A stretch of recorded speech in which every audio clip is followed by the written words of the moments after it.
ভালো আছো। অনেক দিন বাদে তোমাদের কাছে একটা ভিডিও নিয়ে আসলাম আজকে। আমি আজকে বেরোচ্ছি আপাতত তারাপীঠের জন্য বাই রোড।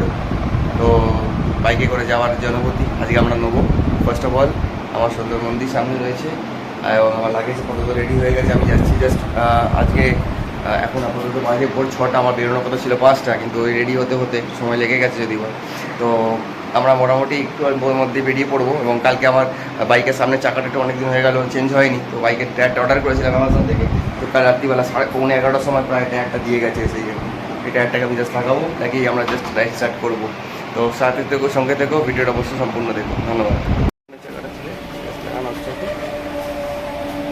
এই মুহূর্তে ডানকুনি ক্রস করবো, হাইওয়ের ওপর দিয়ে যাচ্ছি। ডানকুনি ঘুরছি,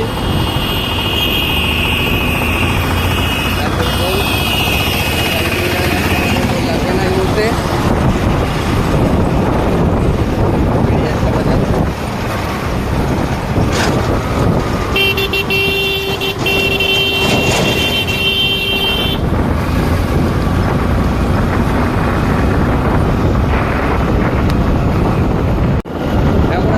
এই মুহূর্তে পানাগড় আমরা জাস্ট ঢুকছি। আমরা এখন বাজে 8:30 বাজে। আমরা ওখান থেকে টায়ার লাগিয়ে গাড়ি ছাড়তে মোটামুটি 7টা বেজেই গেছিলো। 1.5 ঘন্টার মধ্যে আমরা ঢুকে গেছি পানাগড়। এই সামনে দেখতে পাচ্ছ পানাগড় টুল।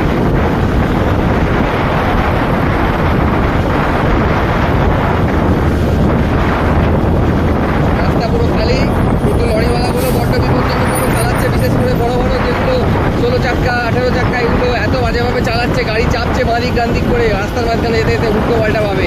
মানে যা তা ব্যাপার একটা বলা যেতে পারে। আর তার মধ্যে আবার আজকে রবিবার দিন ওই হাই পিক আপ সিসির যে বাইকগুলো হয়, রেসার বাইকগুলো, তারা আবার রেস করছে রাস্তার মধ্যে দিয়ে।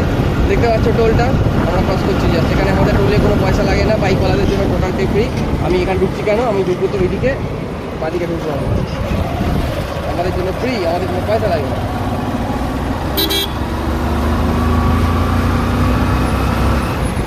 এখানে বাইকওয়ালাদের জন্য এটা বাইক বাইক একটা বড় বাম্পার ছিল বললাম।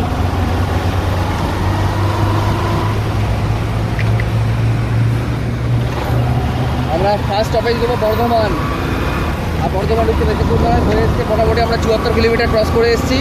আর মোটামুটি 16 থেকে 18 কিলোমিটার মধ্যে বর্ধমান আমরা ঢুকে যাবো। ওখানে আমরা একটু খাওয়া তো ব্রেকফাস্ট করবো। সকাল থেকে কোনো কিছু খাওয়া দাওয়া হয়নি, বাড়ি থেকে যাচ্ছি একটু চা খেয়ে বেরিয়েছি। আমরা এসে পৌঁছেছি আলমপুর বলে একটা জায়গায়। হাইওয়ে থেকে আমাদের জিপিএস একটা পাতলা গলির মধ্যে দিয়ে ডাইভার্ট করেছিল।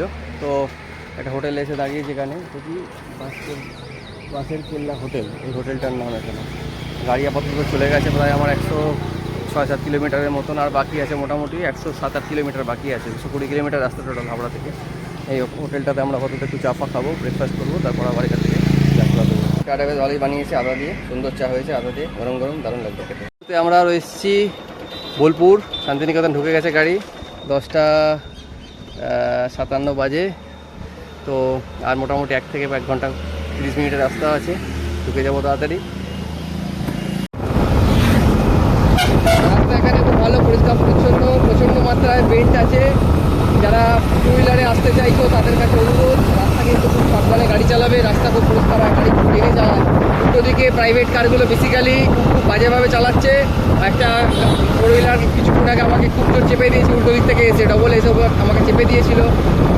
দুর্ঘটনা খুব বড়োভাবেই পড়তাম, কিন্তু ভগবানের আশীর্বাদে বেঁচে গেছি খুব জোরসে। তার এখানে গাড়ি বিশেষ করে বেন্ট, এই যে বেন্ট জায়গাগুলো দেখতে পাওয়া যাচ্ছে না, বেন্ট, এখানে কিন্তু গাড়ি খুব বাজেভাবে টানছে। খুব সাবধানে আসবে যেই আসবে। রাত্রিবেলা কিন্তু আমি বারণ করবো, যদি কেউ 2 হুইলারে এসেছো রাত্রিবেলা একদম ট্রাই করবে না বাড়ি ফেরবার মতো। কেন বিপদের কিন্তু কোনো নেই, যখন তখন বিপদ আসতে পারে। যে টার্নিংয়ে দেখতে পাওয়া যাচ্ছে না কিছু, এই টার্নিংগুলো এখানে আছে, এর থেকেও ভয়ঙ্কর টার্নিং আছে। যারা চ্যানেলটা নতুন তাদের কাছে অনুরোধ, চ্যানেলটা অবশ্যই সাবস্ক্রাইব করে বেল নোটিফিকেশনটা অবশ্যই প্রেস করে দেবে। ধন্যবাদ।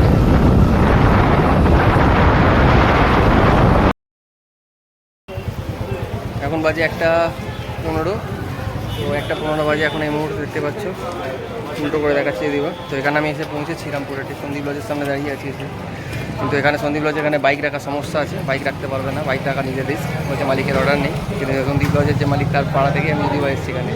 যাই হোক, আমি পান্ডাকে ডেকেছি, পান্ডা আসছে এখানে, তো দেখি এসে মোটামুটি কিরম রুম টুম দেখায়। মোটামুটি রুম এখানে চিপেস্ট সস্তায় রুম 300-400 কর্নেটো না হ্যাঁ, আইসক্রিমের ব্যবস্থা হচ্ছে আইসক্রিম। আমি এখন এই মুহূর্তে সন্দীপ লজের সামনে দাঁড়িয়ে আছি, যে লজটাতে আমরা রয়েছি অ্যাকচুয়ালি সোজা মায়ের মন্দির, সোজা রাস্তা মায়ের মন্দির, এখানে সোজা এসে জাস্ট সামনে ওই টাওয়ারটা দেখতে পাচ্ছি, ওখান থেকে সোজা সন্দীপ লজ এটা, এখানে রয়েছি আমরা। এখানে বাইক পার্কিং করার ব্যবস্থা নেই, বাট এখানে সামনে যে টিনের যে দরজাটা পাশেই রয়েছে, ওই সামনে দিনের দরজা ল্যাম্পোস্টের পাশে আইসক্রিম মার্কেটের ঠিক পাশে, ওখানে 100 টাকা করে পার্কিং নিচ্ছে। আমি পার্কিং স্লটটা দেখিয়ে দিচ্ছি, 100 টাকা করে নেয় ও সারাদিন রাখবার জন্য। 4 হুইলার 2 হুইলার সব রাখা যাবে, ব্যবস্থা আছে ওখানে। যদি 2-4 ঘন্টার জন্য এখানে কেউ বাইক রাখতে চায়, এইখানে না, আমি হোটেলের কথা বলিনি, আগের কথা বলছি, তাহলে ওখানে মোটামুটি 50 টাকা নেয়। আর সারা রাত রাখলে মানে 12টাতেও 12টা, তাহলে 100 টাকা করে নেয় বাইকের জন্য। আর 4 হুইলার জন্য মানে 200 থেকে 300 টাকা আছে, গাড়ি অনুযায়ী বেস করতে একটু কথা বলে নেবেন এসে। আমি আপাতত সন্দীপ লজে ঢুকছি, দেখা হয়তো। এটা হচ্ছে এন্ট্রান্স, এখানকার রেট চার্টটা আমি দেখিয়ে দিই। এটা হচ্ছে এখানকার ফিক্সড রেট চার্ট, দেখে নিতে পারো।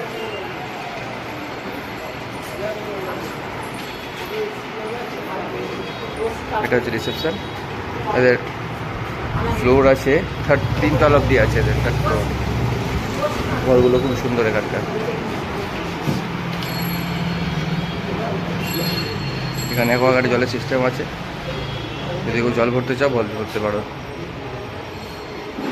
এটা হচ্ছে রুমগুলো হালকা। এটা হচ্ছে নদীটা, পাশ দিয়ে বয়ে যাচ্ছে, চিরস্রোতস্বিনী, সারা জীবন বয়ে যাচ্ছে, সারাক্ষণ ধরে নদী স্রোত বয় এখানে।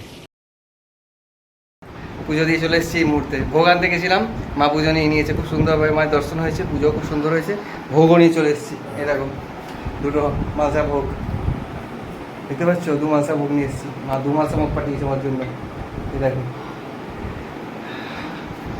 আমরা আপাতত সন্দীপ লজে আছি, মায়ের মন্দিরের যে গলিটা, ওই গলিটার ঠিক একটু আগে আমি দেখাবো তোমাদের বিকেলবেলা। ওখানে সন্দীপ লজ আছে, ওদের যে ঘরগুলো রয়েছে মোটামুটি 250 টাকা করে ভাড়া, আমার থেকে 210 টাকা নিচে আমি গ্রাউন্ড ফ্লোরে আছি। এই ঘরটা দেখে নাও, তোমাদের দেখিয়ে দিচ্ছি। এই হচ্ছে দরজা, এটা হচ্ছে মেন দরজাটা, এটা মেন দরজা। এটা হচ্ছে বাথরুম, বাথরুম কিন্তু পরিষ্কার পরিচ্ছন্ন, দেখে নাও, একদম নিট অ্যান্ড ক্লিন বাথরুম। গিজারও আছে, 210 টাকা ভাড়া নেয়। এখানে সিঙ্ক বেসিন দেওয়াও রয়েছে, একটা বালতি, ল্যাট্রিন। আর এদিকে তুমি দেখতে পাচ্ছ 2টো বেড আছে, এখানে সেপারেট 2টো বেড করা রয়েছে, ডবল বেড। এখানে একটা বেড আছে, আর এখানে একটা বেড আছে, এখানটা জানলাও আছে, এখানে টেবিল দেওয়া আছে, জলের সিস্টেমও আছে, সবই ঠিকই আছে। আয়না ওখানে দিয়ে রেখেছে, দেখে নাও। ভিডিওটা যদি তোমাদের ভালো লাগে অবশ্যই একটা লাইক কমেন্টস করো। মাই থ্যাংক ইউ সাথ, দেখে নাও। 2টো মালসা নিয়েছি আমরা, 301 টাকা নিয়েছে, বড় মালসা দেখতেই পাচ্ছ। মোটামুটি 2জন খেলেও বেঁচে যায় অনেকটা। ওপরে পায়েস দেওয়া আছে, এটা পায়েস রয়েছে, আলু ভাজা আছে, পটল ভাজা আছে, একটা তরকারি আছে, আর এটা পুরো পোলাও আছে।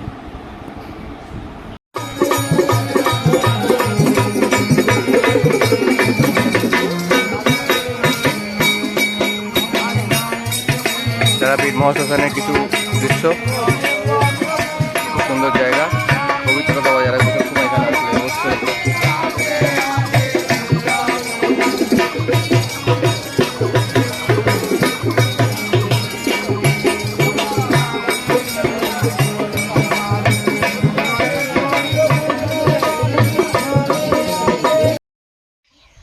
বামগুরু বামদেবের যে বাড়ি, আদি বাড়ি, সেই বাড়িতে এই যে লেখা হয়েছে শ্রী শ্রী বামাখ্যাপার বাড়ি, মাটির আদি বাড়ি ও জন্মস্থান দর্শন করুন। এখানেই উনি জন্মগ্রহণ করেছিলেন। জায়গাটা আমি একটু ঘুরিয়ে দেখিয়ে দিই, জায়গাটা একটু দেখে নিই, কী সুন্দর জায়গা, অপূর্ব, পিন অফ সাইলেন্ট, শুধু পাখির ডাক। বুঝতে পারছেন কী অপূর্ব জায়গা, দেখুন গ্রাম কত সুন্দর হয়, দেখুন কি সুন্দর গ্রাম, কি অপূর্ব। এটা হচ্ছে শ্রী শ্রী বামাখ্যাপা বাবার 5 পুরুষের খড়ের চালের মাটির ঘর, গর্ভগৃহ ও আতুর ঘর। এইটাই এখানে ওনাদের 5 পুরুষের জন্ম হয়েছে। দেখুন, আমি আর ক্যামেরা ভেতরে নিয়ে যাবো না, আমি এখান থেকে আমাদের দর্শন করে দিচ্ছি।